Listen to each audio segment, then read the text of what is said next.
What does being a first-generation college graduate mean to you?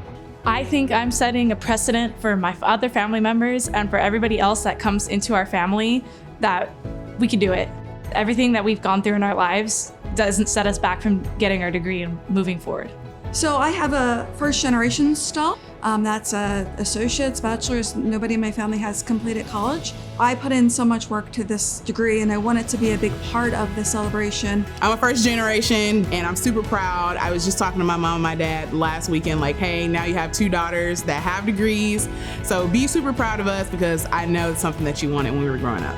It's an amazing feeling like I kind of broke a cycle in my family. A lot of hardships in my family, and just to know that I was able to break that cycle meant the world. So I want to lead by example for my kids. First generation, my parents didn't graduate, my grandparents, and they're all here supporting me, which is nice.